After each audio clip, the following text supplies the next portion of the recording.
Siapapun kita dan apapun, dia ada yang mengetahui apa yang akan terjadi di kemudian waktu. Baik itu tahun, bulan, minggu, hari, jam, menit, bahkan detik. Tidak ada yang tahu. Apa yang terjadi beberapa hari belakangan ini di Ciraos, itu juga tidak ada yang tahu. Edward, Febri, lalu Aceng dan Bu Ines.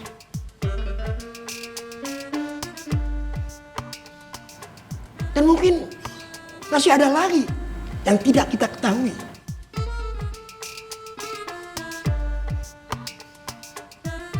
Tapi saya mau nanya ini. Urusan Mak Eros ini bagaimana Pak Usmed? Pak Ustadz Kemet. Diam kamu. Kita bahas satu persatu. Alhamdulillah, masalah Edward dan Febri sudah terselesaikan. Amin, amin, amin. Meski berefek pada pernikahan Aceng dan Bu Ines yang tertunda. Tertunda? Bukan tertunda Pak Usmed. Gagal.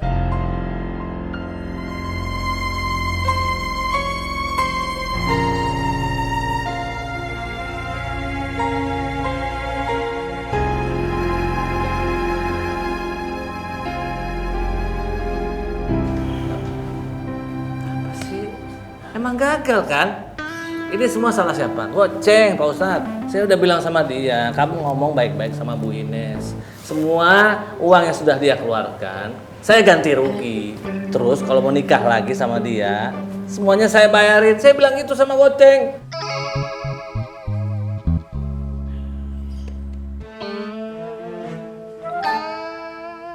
Udah diam bilang. Kalau ada yang bicara lagi lebih baik tunggu di depan. Pas maghrib baru masuk. Ayo, siapa yang mau bicara lagi? Kita teruskan. Apa hikmah yang ada di balik semua yang terjadi? Kalau kita berpikir positif, kita akan melihat ada hikmah dari semua yang terjadi.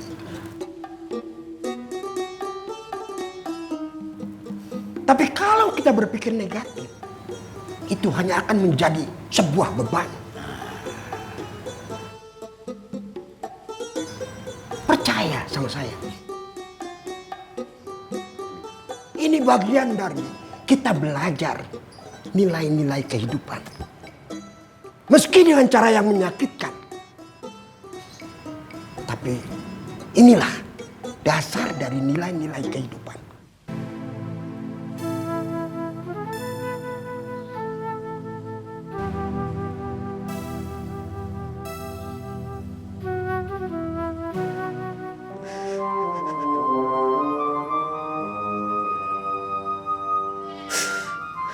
Ini manis.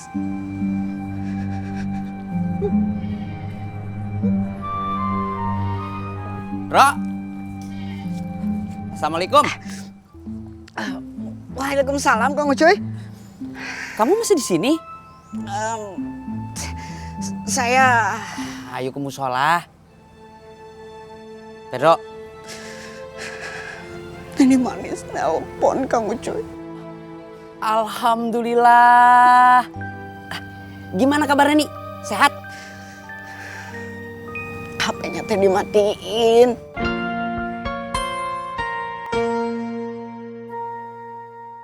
Saya jadi teringat Mutai. Seorang pelari jarak jauh. Dari Kenya. Iya, Pak Ustadz baca juga. Kamu dulu.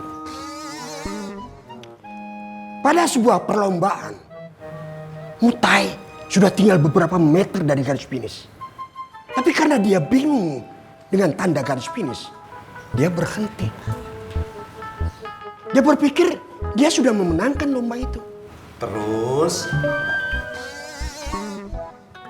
Atlet Spanyol yang bernama Ivan Fernandez berada tepat di belakangnya.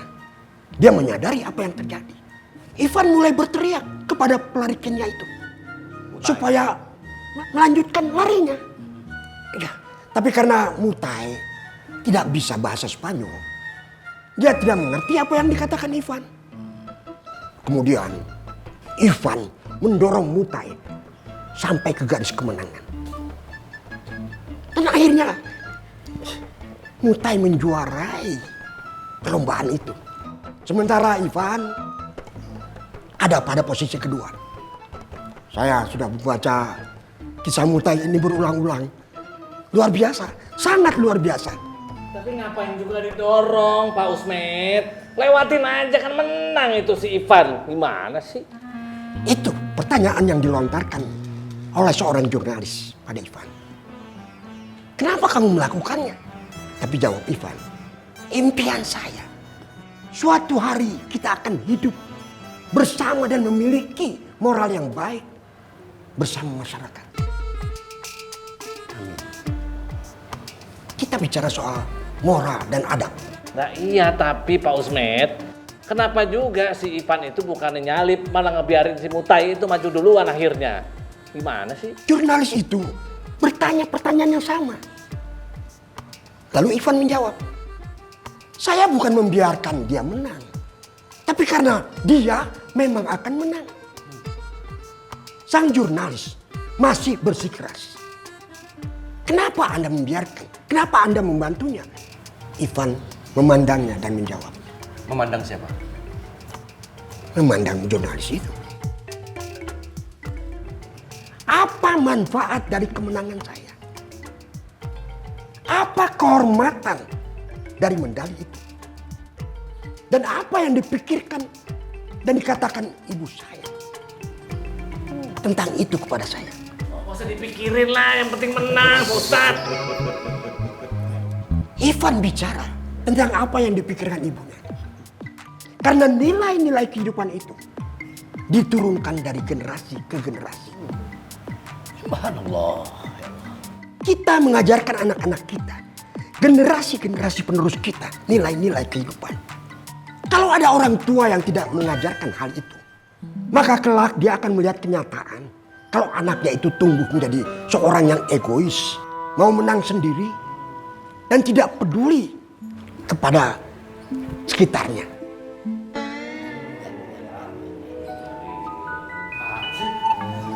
Meski banyak anak-anak yang tumbuh dari kehidupan yang keras, tapi masih mempunyai kelembutan dan nilai-nilai kehidupan dari pelajarannya bersama alam. Nah itu bisa belajar sendiri sama alam. Ya kan? Karena anak itu kelak akan menjadi ayah atau ibu yang akan menurunkan nilai-nilai kehidupan pada generasi selanjutnya. Jadilah manusia yang mempunyai moral dan adab.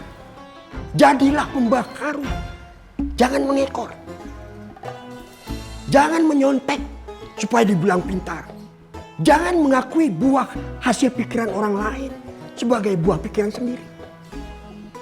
Akui dan hargai buah pikiran orang. Jangan merampasnya. Karena apa yang kita lakukan hari ini akan dilihat nanti oleh anak cucu kita sebagai catatan siapa kita.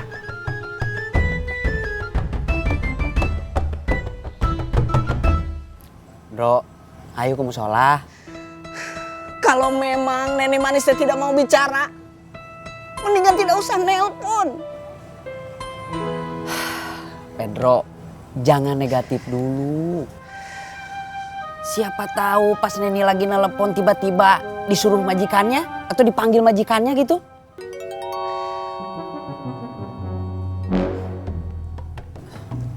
Ayo, kita ke musola. Ayo tuh. Dan jadikan ini pelajaran nilai-nilai kehidupan buat kamu. Ini teh bukan akhir segalanya.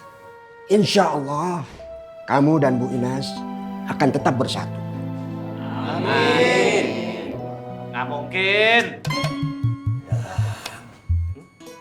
Emang udah pasti nggak mungkin kok. Mana sih Sarpun? Gak mungkin apa tuh Kang Dadang.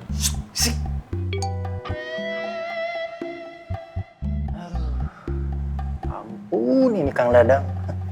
Belum tahu kali ya kalau di sini teh ada orang kaya yang punya uang 3 lemari lebih dikit. Kasih tahu aja tuh Kang Asep. Hei, bisak bisik. Ngomongin saya.